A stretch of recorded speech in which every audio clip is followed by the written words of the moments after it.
का एक कभी संगठन बना था, उसमें कई लोग थे। सबसे प्रमुख जो राजभर थे, आपके साथ कई मीटिंग किए, बैठक किए, आपके साथ कुछ रैलियां भी किए छोटी मोटी, लेकिन सर वही जो मेन कड़ी थी वो निकल गए अब बिना उन आपसे बताए। देखिए उनसे पूछिए ना, हम क्या बोलेंगे। ये कोई ज़ोर ज़बरदस्ती तो किसी से नहीं की जा सकती। अगर वो जो आप जिनका नाम ले रहे हैं उन्होंने ये फैसला क्यों लिया, उनसे आप पूछ लीजिए। हम नहीं बता सकते उनके बारे में, वो खुद बताएंगे।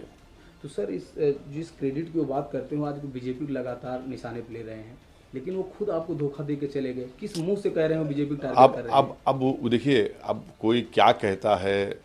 अगर हमने कहा है तो हमसे पूछ लीजिए, हम आप बताएंगे हमने क्यों कहा।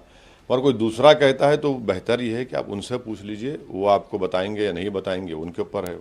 जी। वहीं सर शिवपाल यादव से भी आपकी मुलाकात हुई थी। अगर जब उनका मन सपा में लग रहा है, वो कह रहे हैं कि हम सपा में जा सकते हैं अगर अखिलेश अच्छा ऑफर दें, तो किस मानसिकता से वो आपके साथ बैठते हैं? नहीं देखिए, शिवपाल साहब ने हमको बुलाया था, हम गए। हम आज भी इज्जत करते हैं, वो कल भी हमको बुलाएंगे, जाएंगे। वो किसी भी पार्टी में चले जाएं न जाएं, वो उनका फैसला है। मगर तो उनसे मुलाकात किए और हमारे जो उनसे ताल्लुकात रहेंगे वो। मगर अभी क्या होता है, वो क्या फैसला लेते हैं, हम किसे बताएंगे। आपका सर जो ये मोर्चा है, इसमें से लगभग जो लोग हैं वो दरक रहे हैं धीरे धीरे। आगे क्या है सर? 2022 विधानसभा चुनाव, आप अकेले, चूंकि आपने मन बना लिया है। सुनिए, देखिए, हम तो जैसा आपने सही कहा, हमारी पार्टी ने फैसला ले लिया कि हम 100 सीट पर चुनाव लड़ने की पूरी तैयारी कर रहे हैं। चुनाव लड़ेंगे। अब किसी से समझौता होता है या नहीं होता है, ये तो वक्त बताएगा। हमारी 2-3 पार्टी से और चीज चल रही है। अब वो कितना मटेरियलाइज होता है, कितना फ्रक्टिफाई होता है, क्या नतीजा निकलता है, तो वक्त बताएगा। और चुनाव तो हम लड़ेंगे। और ये बात सच है कि 5 साल पहले जो MIM का मौक़िफ़ था उत्तर प्रदेश में, वो मौक़िफ़ अभी नहीं है। वो बहुत बेहतर हुआ है, बहुत स्ट्रांग हुई है पार्टी हमारी। आज हम इस पोजीशन में हैं कि हम चुनाव जीतेंगे और बहुत बड़ी तादाद में वोट भी हासिल करेंगे जहां से हमारा कैंडिडेट लड़ेगा। तो अब ये तो हमारी पूरी कोशिश है, तैयारी है। अब आगे देखिए क्या होता है। सर अचानक पूर्व मुख्यमंत्री यहाँ के अखिलेश यादव जिन्ना का नाम लेते हैं सर, और वहीं आपको टारगेट करके कहते हैं कि आप तो बीजेपी की भी टीम है। मतलब आपको टारगेट करना, जिन्ना को नायक बनाना, ये कुछ समझ में आ नहीं रहा यूपी में। अब देखिए, भारत के जो मुसलमान हैं, हमारे बुजुर्गों ने एक बहुत सही अच्छा फैसला लिया कि उन्होंने 2 नेशन थ्योरी को रिजेक्ट किया। तो भारत में जो मुसलमान है वो मुस्लिम, वो इंडियन बाय बर्थ भी है और बाय चॉइस है। अब मुसलमान तो उस शख्स का नाम नहीं लेता जिसने भारत का विभाजन किया। 2 नेशन थ्योरी भारत में 2 लोगों ने कही थी, एक सावरकर थे, एक जिन्ना। हम उनका नाम नहीं लेते, दोनों का भी नाम नहीं लेते। अब ये लोग नाम लेते हैं इन दोनों का। तो इनसे पूछा जाए कि भाई इनसे इतनी मोहब्बत क्यों है जिन्होंने ये 2 नेशन थ्योरी और डिवीज़न की बात की थी। अब रहा सवाल हम पर इल्ज़ाम का, तो लगाइए, जितना इल्ज़ाम लगाना लगाइए, मगर हमारे हौसले में, हमारी ज़िद में, हमारी मेहनत में कोई कमी नहीं आएगी।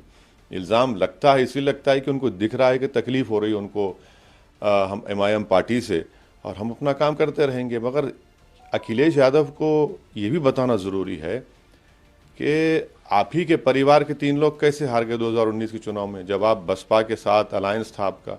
सिर्फ 15 लोकसभा की सीट आप दोनों मिलकर क्यों जीत पाए? इसकी क्या वजह थी, जबकि आपको 75% मुसलमानों का वोट मिला?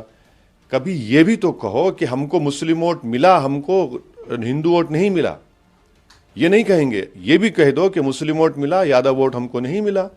ये कह दो कि हमको मुस्लिम वोट 75% मिला, हमको दूसरे अपर कास्ट लोगों का वोट नहीं मिला। ये बोलने की हिम्मत नहीं है इन लोगों में। और बार बार बोलते ना कि डराते रहते हैं मुसलमानों को। अब डरने वाला नहीं है मुसलमान कि भाई आप मंच पर नहीं बिठाते, हाथ नहीं मिलाते, कोई दे रहा है तो हाथ ढकेल देते और फिर चुपके से खामोशी से अपने घर में बुलाकर एक फ़ोटो ले लेते। क्या मुसलमान आपकी फ़ोटो क्या मोहताज है? उत्तर प्रदेश के मुसलमानों को दीगर कास्ट और बरादरियों की तरह उनकी पॉलिटिकल लीडरशिप चाहिए। उनकी एक लीडरशिप बनेगी, वो नहीं बनना चाहते। भाई हर उत्तर प्रदेश में हर कास्ट की एक पॉलिटिकल आइडेंटिटी है, उनकी ताकत है, उनकी लीडरशिप है। अगर 19% मुसलमानों का कोई लीडरशिप नहीं, जिम्मेदारी मुसलमानों की भी है कि हम वो काम कर रहे हैं कि यहाँ पर उत्तर प्रदेश में मुसलमानों की लीडरशिप बने, जैसा यादवों की है, दलित्स की है, ब्राह्मण्स की है, ठाकुर की है, बनिया की है, राजभरों की है, मौर्या की है, इन सब की है। तो इसमें बुरी बात क्या है? जब हम पॉलिटिकल एम्पावरमेंट की बात कर रहे हैं तो सबके पेट में दर्द शुरू हो जाता है। सर बिहार में डर है कि कहीं अगर आपकी ताकत बढ़ती है तो जो कॉपीराइट, जो आपने कहा ना कि अपनी भी एक डिग्निटी होनी चाहिए, लेकिन उसको वो कॉपीराइट अपना समझते हैं, उसमें कहीं आप सेंध न लगा दें। नहीं भाई, क्या मुसलमान चाहे उत्तर प्रदेश का हो, बिहार का हो या भारत का हो, क्या वो किसी का कैदी है? क्या आप क्यों कैदी बना के रखेंगे उसको? आप कब तक डराएंगे इन तमाम लोगों से? क्यों डरेंगे हम इन लोगों से? भाई देश हमारा है, हमको भी जमहूरियत में और संविधान इस बात की इजाज़त देता है कि हम अपनी लीडरशिप को बनाएं और बनाएंगे। आज नहीं तो कल वो लीडरशिप बनेगी। जब आप अपने कास्ट के वोट पर लेकर और सिर्फ वो 11%, मुसलमान 19%, क्या पैगाम देना चाह रहे हैं? क्यों नहीं लीडरशिप बनने देते आप? और बनेगी। तो ये मुसलमान जो है ना, किसी पे बाजू खड़ा करे, कंधे पे हाथ रखकर फोटो लेना, हम इस फोटो के मोहताज नहीं है। हम मोहताज हैं हमारी लीडरशिप के, हम मोहताज हैं हमारी पॉलिटिकल आइडेंटिटी के, हम मोहताज हैं कि हमारी जब पॉलिटिकल लीडरशिप बनेगी तो जो सोशल, एजुकेशनल, इकोनॉमिक प्रॉब्लम्स है उत्तर प्रदेश के मुसलमानों के, वो एड्रेस होना शुरू हो जाएंगे।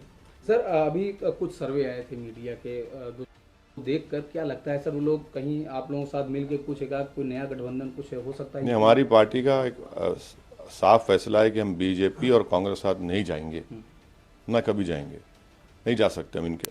अब दूसरे पार्टियों ने अब क्या होगा नहीं मालूम ना मुझे। देखिए, मैं किसी को मजबूर नहीं कर सकता।